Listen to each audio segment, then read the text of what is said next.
Do we really have a Russian fifth column operating in every European country? It sounds like the plot of a spy thriller, but it's actually a line from the Polish Prime Minister. Good evening, my name is Maia Mazurkiewicz, and welcome to the Anatomy of Disinformation. Russian operatives are active in Poland and other countries, and they are using a whole range of tactics. Hybrid warfare and influence operations are common. And we now know that Russian orchestrated sabotage is happening in many European countries every day.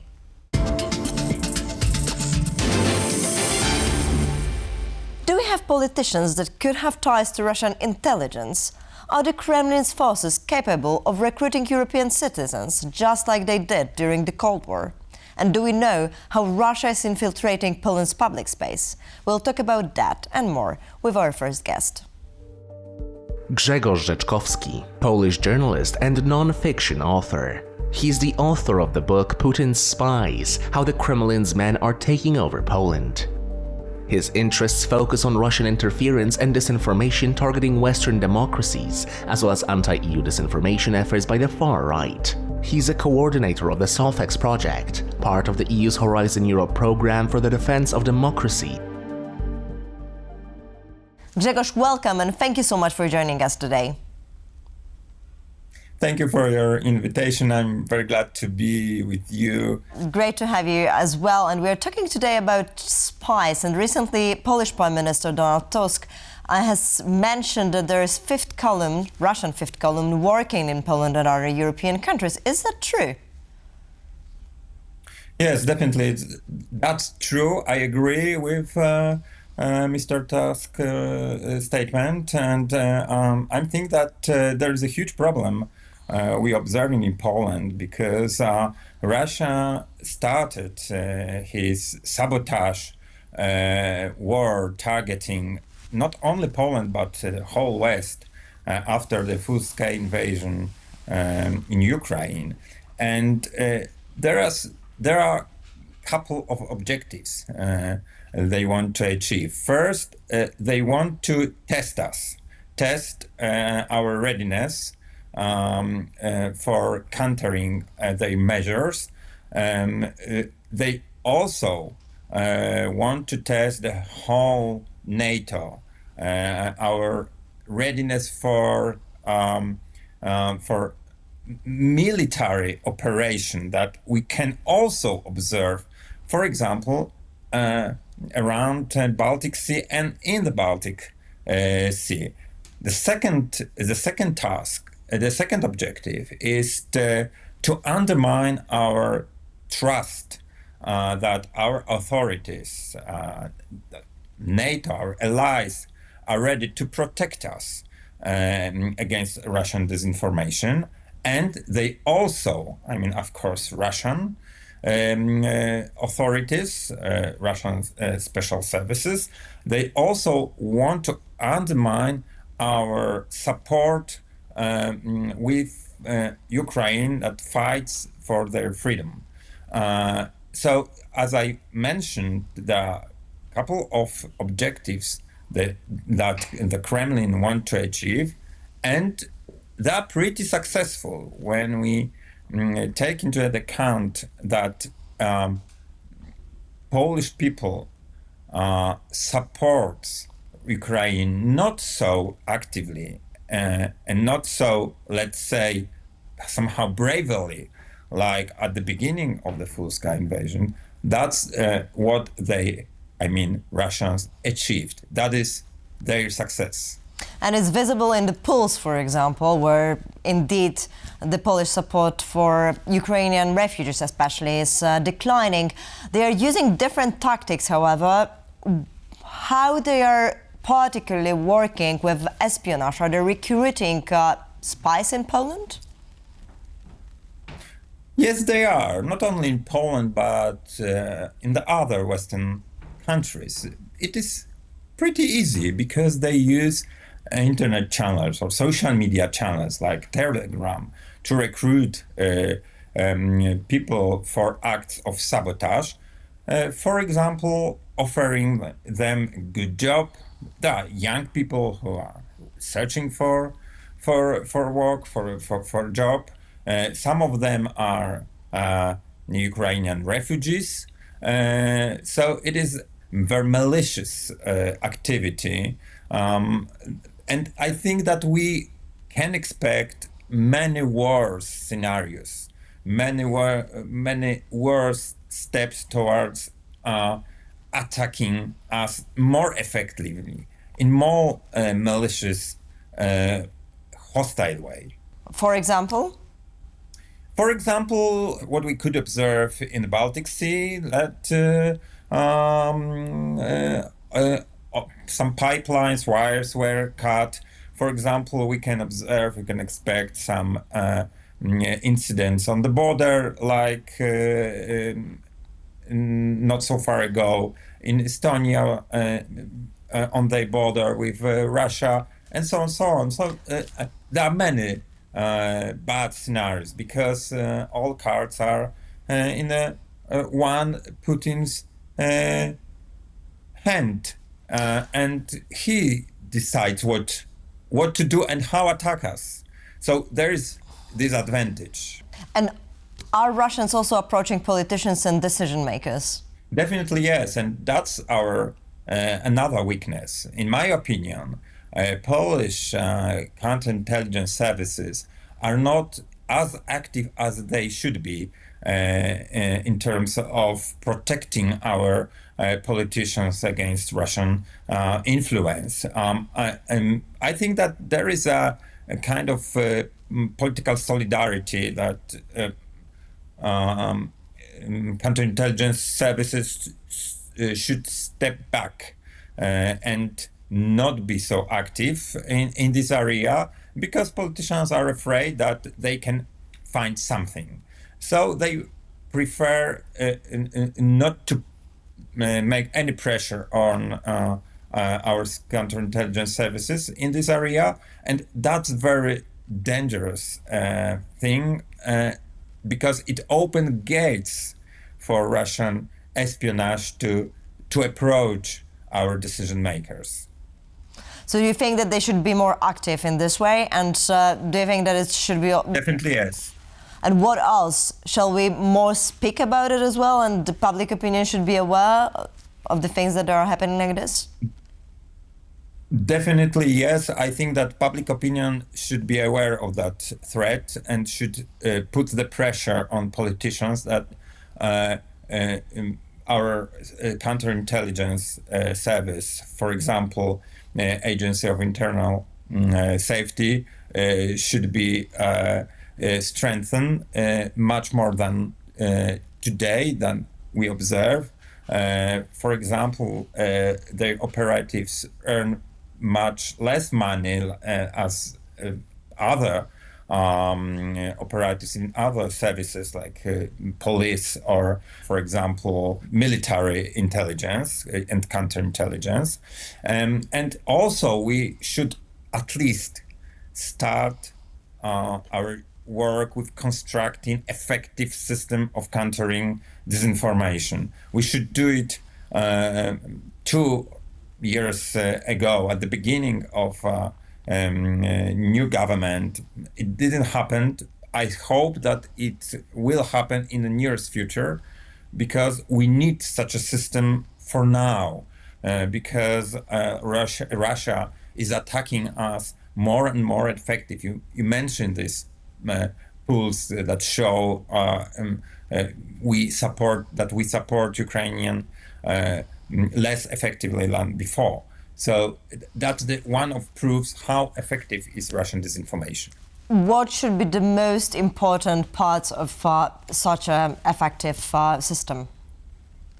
We should start with the one institution that a kind of Stratcom that oversees other institutions involved in countering disinformation.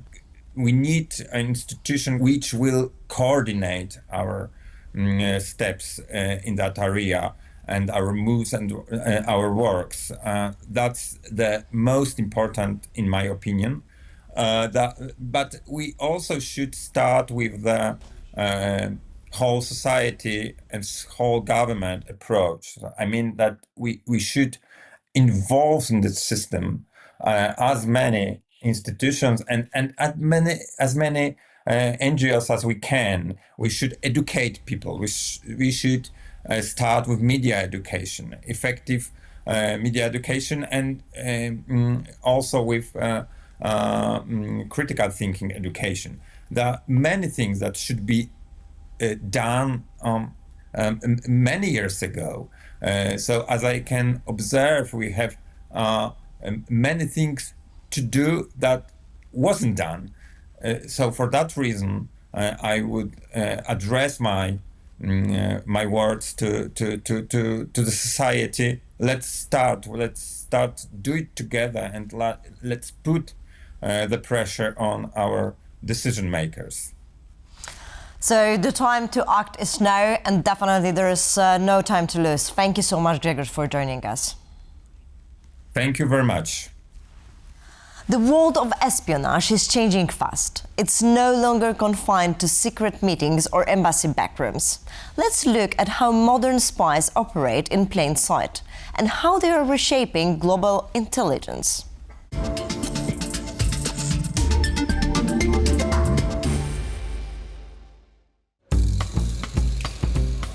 With their sleek cars, secret gadgets, and glamorous missions, spies have long captured the public imagination. But in today's world, the reality of espionage looks very different from the world of James Bond. Since Russia's 2022 invasion of Ukraine, hundreds of its intelligence officers have been expelled from embassies across Europe. To fill that gap, the Kremlin has turned to new methods, recruiting online and activating sleeper agents who have lived unnoticed for years. Some, like 3 Bulgarians charged this year in London, ran community groups or small businesses while secretly helping Russian networks gather information. Others pose as academics or students. In Norway, a GRU colonel pretended to be a Brazilian master's student researching Arctic security, while another agent lived in Naples as a Peruvian jewelry shop owner, cultivating friendships with NATO officials for nearly a decade before being exposed. Russia now relies on these random spies, recruited digitally or coerced into cooperation, to make up for its diplomatic losses. It's not just Moscow. China's espionage operations increasingly use private companies and subcontractors with ties to the state. Intelligence services report that Chinese firms working on Western infrastructure or research projects often act as intermediaries, feeding valuable data back to Beijing. People who think we can be friends with China really need to take a deep breath, though, because the Chinese are the most aggressive espionage agency in the world. I met with a senior European intelligence official yesterday who said they were seeing the same things, that China is the most aggressive actor when it comes to espionage in Europe. Even research vessels have been caught mapping undersea pipelines and communications cables, vital assets for Europe's energy and data networks. Today's spies don't look like movie heroes. They look like neighbors, students, or co-workers. And as governments tighten security, the spy game has moved from embassies and back alleys to boardrooms, classrooms, and cyberspace. We all know about James Bond, but what does real-life espionage look like now, in the digital era? Could the Russian opposition actually be connected to intelligence networks? And what psychological techniques could spies use to recruit European citizens? Our next guest joins us to talk about that and more. Natalia Shavshukova, Russian political scientist and psychologist. She's a graduate of Moscow State University and holds an MBA from the Moscow International Business School. A former member of the Deputy Council of Moscow's Levoberezhny district. In 2021, she joined the Lane Kirkland Scholarship Program at the University of Warsaw. Natalia, welcome and thank you so much for joining us today. Thank you. Good evening. Good evening. Today we are talking about espionage and sabotage, especially techniques of Russian intelligence services. And you have a story that you've been headhunted. Yes, I was a young opposition deputy 20 years ago. And one of my elder colleagues invited me to for the talk, and he tried to convince me that it's better for me to join the Party of Power, United Russia.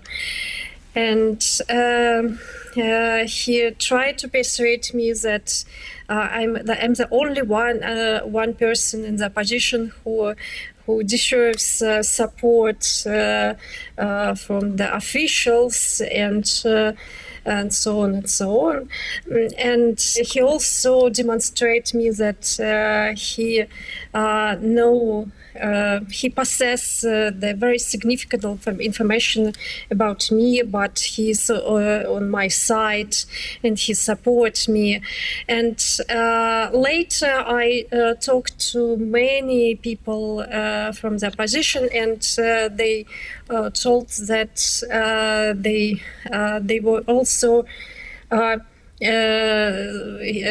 talking with some persons in their local administrations, and it's very widespread story within opposition that people from administration, people who are maybe related to special services, secret services, always talk to young deputies who are elected. And Russian intelligence services also take those same methods to other countries, like in Poland right now. There is quite a lot of headhunt happening, right? It seems to me, yes. The main idea, they are not directly invite you to join FSB or some evil power, but they told you that they are also Democrats, they are also on the opposition side, they are also support our and share our ideas. And they want to help us, and they want to communicate with us, and they want to meet from time to time. It's only a beginning, but some people trust them. Some people from the opposition trust in it, that people support it and help, want to help the opposition and help Russia at all. It was recently announced that the Polish Internal Security Agency caught a Russian spy who worked also with opposition here in Poland. Yeah. Yes, it was a young man. I don't know him by myself, but I know people who worked with him, and even people who were imprisoned in Belarus with him. And it seems to me as special services, our secret services also tend to recruit some vulnerable people who need money, who are alone here, who are young and full of ideas, and maybe disappointed with current opposition, and so they are looking for some new ideas, new perspectives for them, and authorities of Russia exploit ideas, exploit young people, exploit people who want to change something in Russia. And what are the most important tactics that you actually can protect yourself from being headhunted? I have a special phrase when we organized a school for local deputies, for future local deputies in Moscow and other regions. I always organize a special class for future representatives. I ask them to switch off phones and say, look, just the next day you will faced with attempt of recruitment, and you can react. You can show them. You should show them that you already have information, very important information, and this information is not familiar for your opponent. And just say you also don't know all in such a manner. That sometimes it's enough, and that you should show that you have somebody who already work with you. That you have you are protected. You are not alone. You are inside of some group. You are inside of clientele, of political clientele, and you have somebody who can help you. It's very important to show that you are not alone in this situation. Feeling of belonging is important, and basically, we in our pop culture, right, have kind of an image of a spy as James Bond or Mata Hari. And what is the difference right now in terms of digital era espionage as well?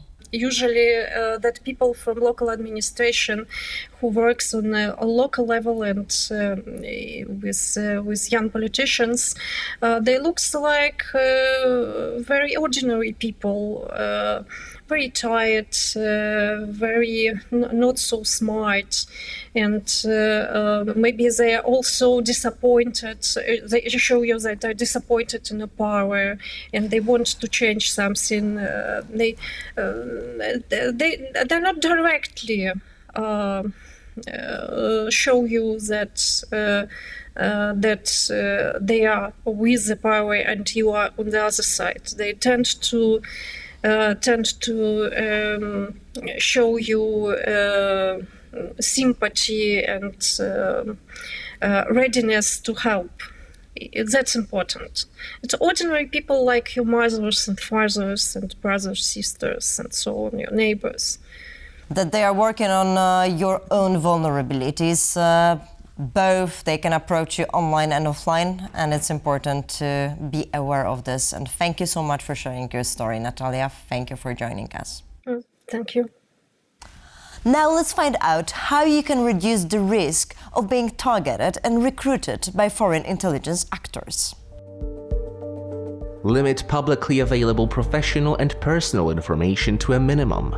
Be suspicious of anyone asking overly personal questions or expressing a sudden interest in your work. Use strong passwords and multi-factor authentication. Keep work and personal devices separate. Always avoid sending sensitive content through personal channels, and report suspicious approaches to your employer or appropriate security authorities. People getting recruited by spies isn't something that just happens in the movies. Russians know how valuable some assets might be. Some of their targets aren't even aware they are being used. Others earn decent money for their services. Could any one of us be approached by a spy? Probably. But if you're aware of what's happening, you know how to respond to recruitment attempts. So remember to keep calm and think deeply.